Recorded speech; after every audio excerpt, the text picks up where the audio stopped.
नाजरीन अस्सलाम वालेकुम।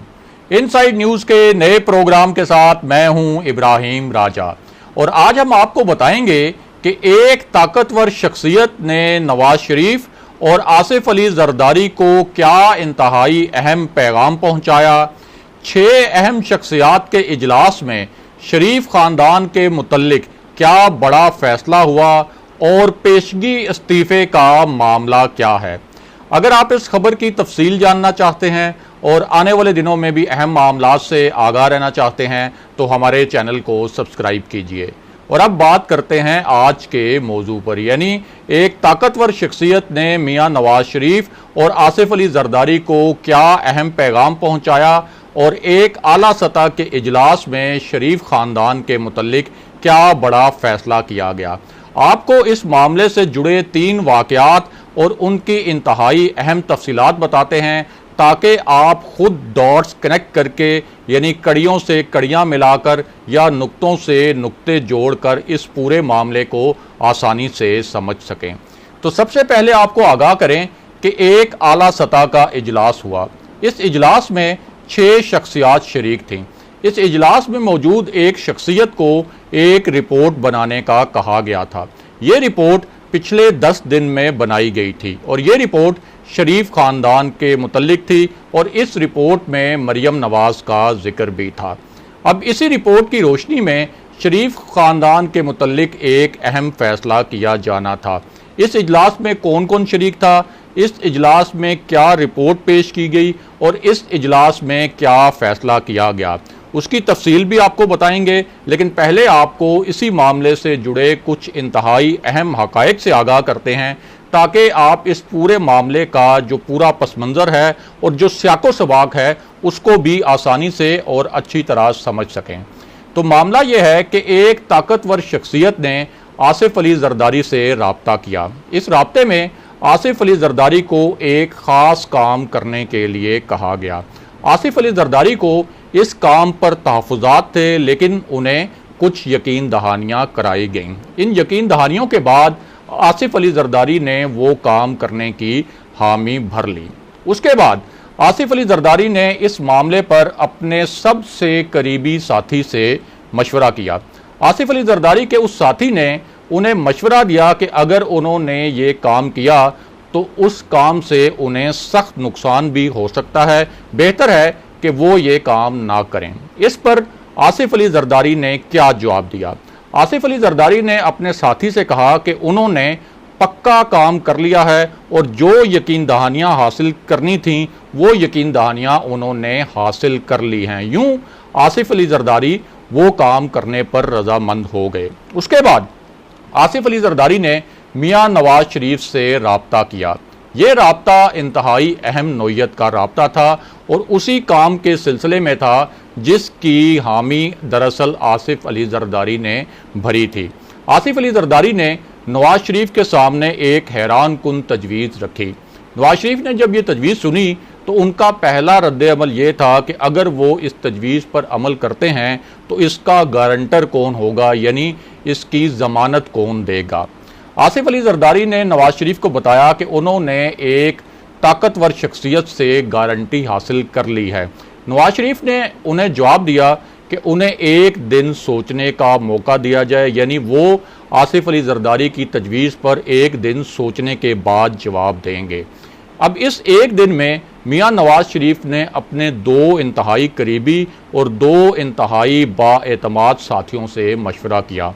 नवाज शरीफ के इन दोनों साथियों ने नवाज शरीफ को कहा कि वो आसिफ अली जरदारी की इस तजवीज़ को ना माने, क्योंकि अगर ये तजवीज़ मान ली गई तो नवाज शरीफ और नून लीग से एक बड़ा धोखा भी हो सकता है और नवाज शरीफ और नून लीग को इस तजवीज़ मानने से एक बहुत बड़ा नुकसान भी हो सकता है।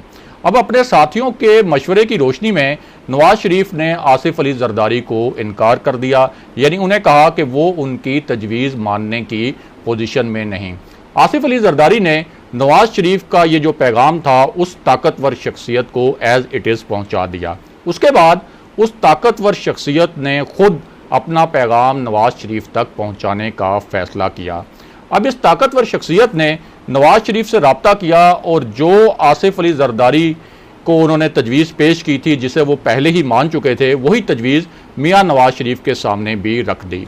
नवाज शरीफ ने जब इस तजवीज़ पर अपने तहफ़्फ़ुज़ात का इजहार किया और अपने तहफ़्फ़ुज़ात पेश किए, तो इस शख्सियत ने अपने दलाइल से मियां नवाज शरीफ के तमाम तहफ़्फ़ुज़ात भी दूर कर दिए। उसके बाद नवाज शरीफ ने अपने करीबी साथी को हुक्म दिया और हदायत की कि इस तजवीज़ पर अमल किया जाए, यानी आसिफ अली जरदारी और नवाज शरीफ ने एक मुश्तरका ग्रैंड प्लान या मंसूबा बना लिया और इस मंसूबे पर इत्तफाक भी हो गया। यहाँ से इस मामले में एक बाअसर ब्यूरोक्रेट की एंट्री भी हुई। इस ब्यूरोक्रेट ने एक अहम पेशगी इस्तीफ़े की पेशकश भी की। अब आपको बताते हैं कि दरअसल आसिफ अली जरदारी और नवाज शरीफ को क्या तजवीज़ पेश की गई, उनका मुश्तरका मंसूबा क्या था और पेशगी इस्तीफ़े का मामला क्या है, और आगे चलकर आपको इस आला सतह के इजलास की तफसील भी बताएंगे जिसमें शरीफ ख़ानदान के मुतल्लिक एक फ़ैसला हुआ। तो मामला यह है कि उस ताकतवर कारोबारी शख्सियत और उस बाअसर ब्यूरोक्रेट ने नवाज शरीफ और आसिफ अली जरदारी दोनों को कहा था कि जस्टिस जावेद इकबाल को चेयरमैन नैब बना दिया जाए। अब उस वक्त नवाज शरीफ और आसिफ अली जरदारी दोनों ने ये यकीन दहानी हासिल की कि नैब उन दोनों के खिलाफ कार्रवाई नहीं करेगा, यानी दोनों ने एक मुकमुका करने की कोशिश की।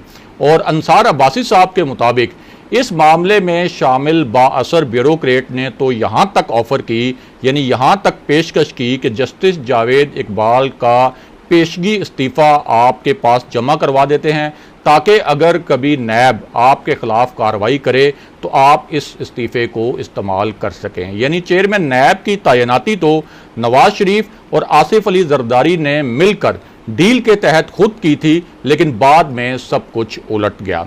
और अब वापस आते हैं उस इजलास की जानिब जिसमें 6 अहम शख्सियात शरीक थीं।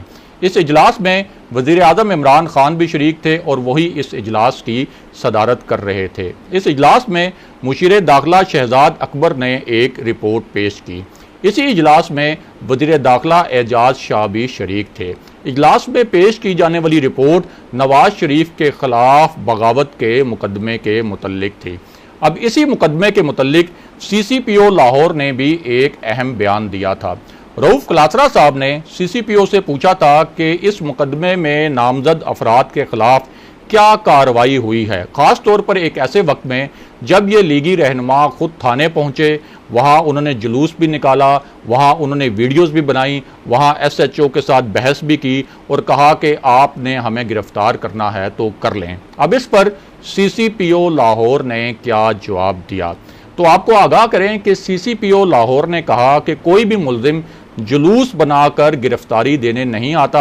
जब कोई जुलूस की सूरत में थाने आता है तो इसका मतलब है कि वो अपने मुकदमे को सियासी रंग देना चाहता है और वो हमने नहीं होने दिया। बहरहाल आपको आगाह करें कि उस इजलास में नवाज शरीफ के खिलाफ बगावत के मुकदमे की रिपोर्ट पेश की गई। उस मुकदमे में नवाज शरीफ के अलावा मरियम नवाज, शरीफ ख़ानदान के कुछ दीगर अफराद, Shahid Khaqan Abbasi, general retired Abdul Qayyum, general retired Abdul Qadir Baloch और कुछ दीगर शख्सियात नामजद थीं।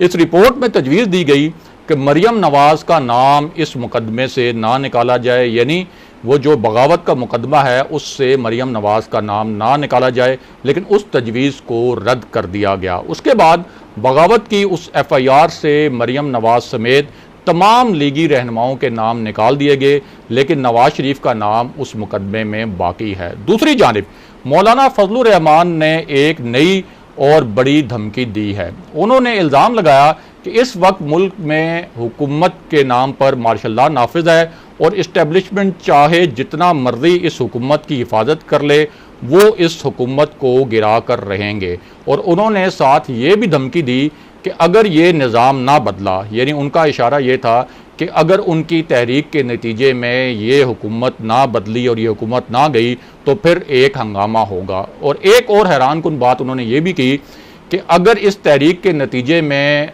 उनकी हुकूमत आ जाती है, यानी अपोजिशन की हुकूमत आती है और वो उस हुकूमत का हिस्सा बनते हैं, तो वो इस पार्लियामेंट में होने वाली तमाम कानून साजी को भी मनसूख कर देंगे और इसके साथ साथ इस हुकूमत ने जो आलमी मुआहदे किए हैं उन तमाम माहिदों को भी कैंसिल कर देंगे। ये हैरान कुन बयान मौलाना फजलुर रहमान ने दिया है। आज के प्रोग्राम के लिए बस इतना ही। अगले प्रोग्राम तक के लिए खुदा हाफिज़।